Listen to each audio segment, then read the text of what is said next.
नमस्कार मंडळी, आम्रपाली अन्नपूर्णा किचनमध्ये आपलं स्वागत आहे. आणि आज मी दाखवणार आहे तुम्हाला वाळलेल्या भाकरीच्या तुकडे कसे बनवतात. ते माझ्या आईला फार आवडतात आणि मी सोलापूरला आले 2-3 दिवसांनी. आई पप्पा पण आले इकडंच. मम्मीला काही आमच्या करमलं नाही आणि सुट्ट्या पण होत्या दिवाळीच्या स्कूलला, त्याच्यामुळं मग तिला माझ्या हातचे हे असे भाकरीचे तुकडे खूप आवडतात.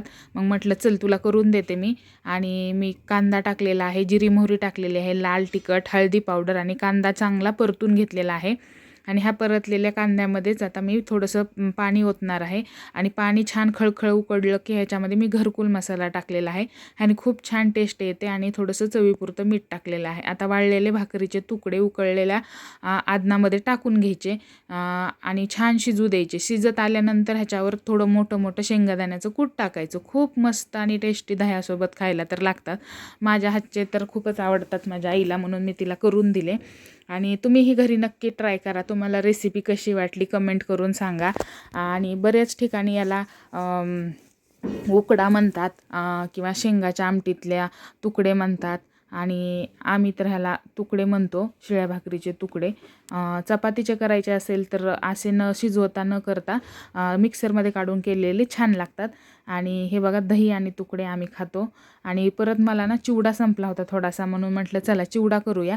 तर मग माझे वडील लगेचच मला करू लागायला. पप्पा म्हणले की चल मी करू लागतो. माझे हमेशाचे चिवडा पार्टनर आहेत त्यांनी. मी सगळे मसाले तळून देते, पप्पा व्यवस्थित छान मला कापून वगैरे देतात, सगळं व्यवस्थित रेडी करून देतात. आणि आम्ही दोघांनी मिळून एकदम मस्त असा चिवडा बनवला. फायनली चिवडा बघा किती छान बनलेला आहे. आणि त्याच्यानंतर थोडं सामान घ्यायचं होतं आम्हाला. मग गेलो आम्ही ॲटलान्समध्ये आणि थोडी पॅन्ट टी शर्ट वगैरे घ्यायचे होते पप्पांना. आणि ॲटलान्समध्ये गेल्याच्यानंतर मग समर्थचं चालू झालं, मला पण हे पाहिजे ते पाहिजे. मग म्हटलं आपण आज पप्पांच्या शॉपिंगसाठी आलो आहे तर त्यांचंच होऊ दे सगळं. मग ते घेतलं. त्याच्यानंतर आम्ही घरी आलो. दुसऱ्या दिवशी सकाळी सकाळी मी नाश्त्यासाठी पप्पा आणि मम्मीला माझ्या हातचे डोसे आवडतात, उत्तापे आवडतात, म्हणून मी डोसे बनवले होते. बघा, नारळाची चटणी, खरपूस छान डोसे, सांबर बनवलं होतं. खूप मस्त झालं होतं सगळंच. तुम्ही कसे बनवतात नाश्त्यासाठी प्रकार, ते नक्की मला कमेंट करून सांगा. आणि असेच नवनवीन तुम्हाला रेसिपी माझ्या चॅनलवर पाहायला मिळतील. त्याच्यामुळे चॅनलला लाईक, शेअर आणि सबस्क्राईब करायला विसरू नका. आणि बरेच जण मला विचारतात कमेंटमध्ये की तुमचा डोस्याचा तवा कोणता आहे. तर हा फुचुराचा 33 इंचचा तवा आहे. कुठल्याही दुकानात तुम्हाला भांड्याच्या मिळून जाईल. आणि समर्थानी आणि पप्पानी मस्त एन्जॉय केलं.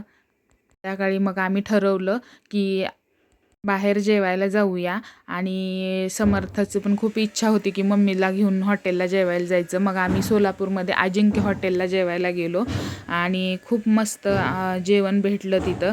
आणि आम्ही खूप एन्जॉय केला. आणि जेव्हा फॅमिलीसोबत असतील तेव्हाच खूप छान वाटतं. आणि हा जो प्रोजेक्ट आहे तो दिवाळी व्हॅकेशनचा प्रोजेक्ट आहे आमच्या समर्थने बनवलेला. खूप सुंदर त्यांनी अल्बम मेकिंग कॉम्पिटिशनमध्ये भाग घेतला होता. आणि फेमस सेलिब्रिटीज, फेमस पर्सनॅलिटीज असं बनवलेलं आहे त्याने पूर्ण. तुम्ही पाहू शकता.